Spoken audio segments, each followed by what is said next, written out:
Hammurabi was the oldest son of Sin-Muballit, and he came to become the 6th king of Babylon upon his father's abdication around 1729 BC. Even though he didn't inherit much power from his father, and at the time he controlled only a small part of Babylonia, the city of Sippar, he later became known as the first king of the so-called Babylonian Empire. With his accession to the throne, he expanded Babylon's dominance and authority over Mesopotamia by being victorious in a series of wars against adjoining lands and kingdoms.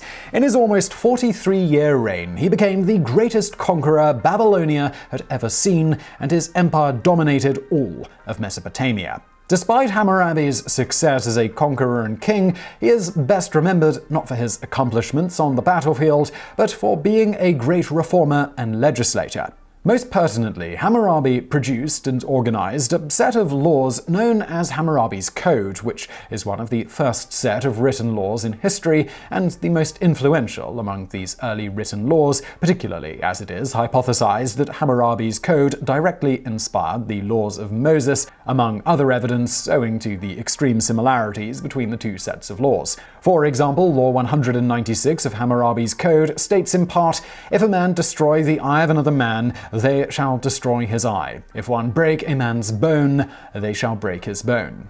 Whatever the case on that hot-button issue, in 1901, a 2.3-meter-high diorite cylindrical stele of the Code of Hammurabi was found at Susa, Iran.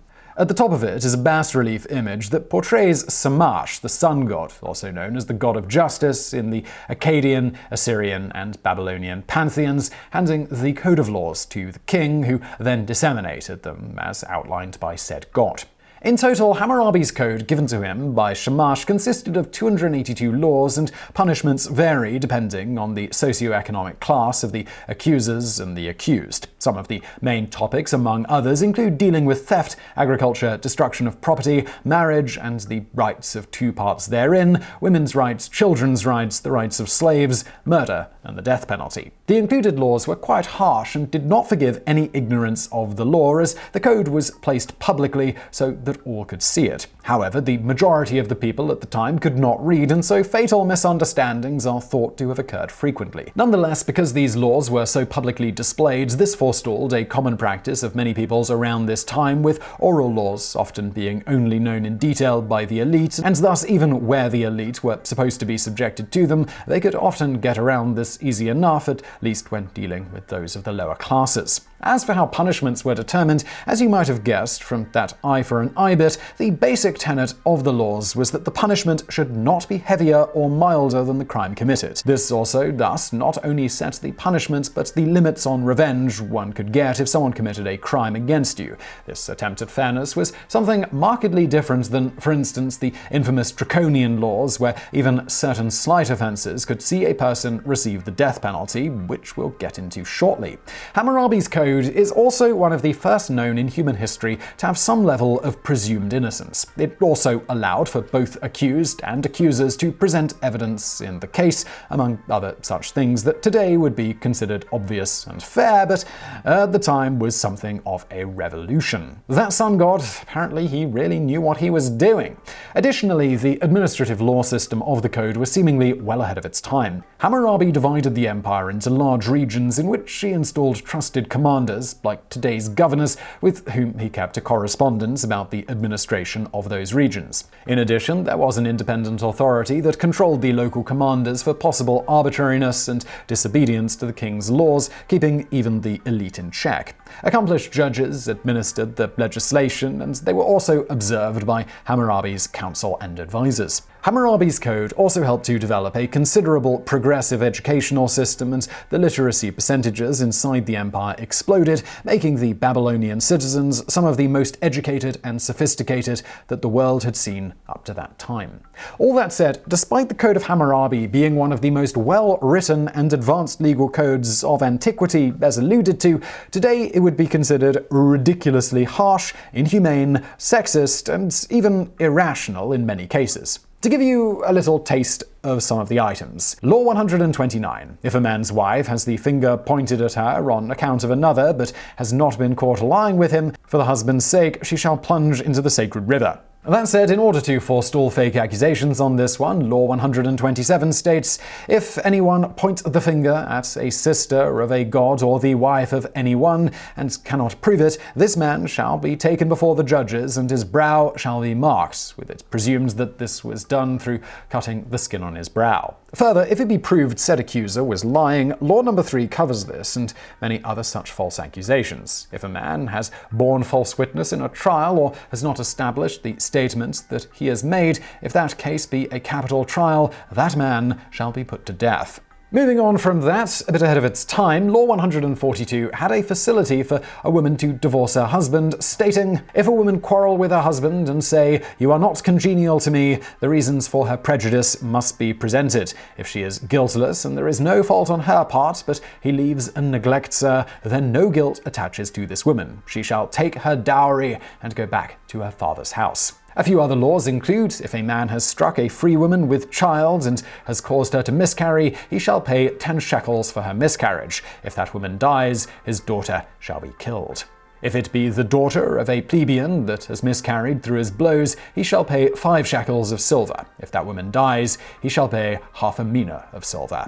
If the surgeon has treated a serious injury of a plebeian slave with the bronze lancet and has caused his death, he shall render slave for slave. If a slave has said to his master, "You are not my master," he shall be brought to account as his slave, and his master shall cut off his ear. If a son has struck his father, his hands shall be cut off. If a man, after his father's death, has lain in the bosom of his mother, they shall both be burnt together. In all of these, and so many more, as ever, just be thankful, regardless of who you are, that you live today and not basically at any other time in history. Sure, we've got some problems to solve, but at least nobody can point a finger at you without any evidence needed, resulting in you being made to drown in a river. And now for a bonus fact. Speaking of draconian laws, the official set occurred around the so-called dawn of democracy. As alluded to, in ancient Greece, since laws were unwritten at first, the social pyramid's elite interpreted and twisted laws for their own exclusive benefit. Of course, as usually happens in such cases as previously mentioned, this elite claimed the laws were God-given and subsequently holy and to be blindly followed by all members of society,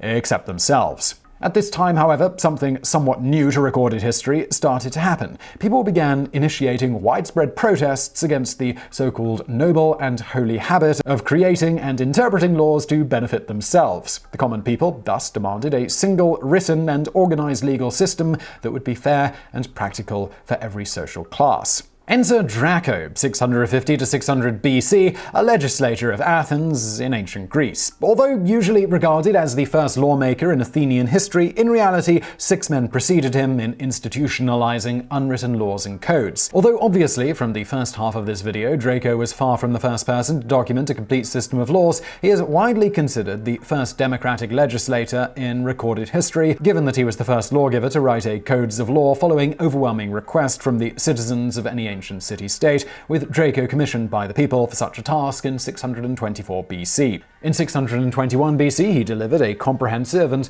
thorough legal system written on plates to be placed publicly in the Athenian agora. These laws, though fundamentally fair in the sense that they were applicable to every citizen regardless of heritage, social class, or wealth, proved to be extremely, draconian.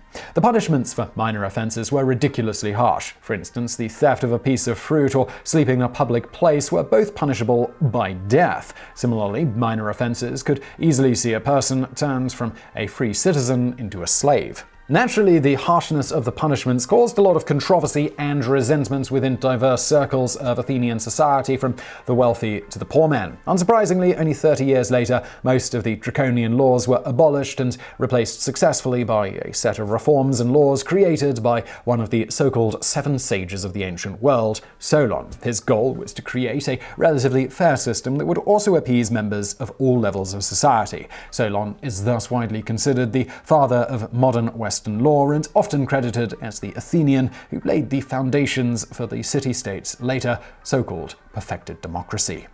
So I really hope you found that video interesting. If you did, please do hit that thumbs up button below. Also, if you enjoyed this video, why not check out another channel from me? It's called Geographics. It's a geography-based channel. I'm going to link to that below. And as always, thank you for watching.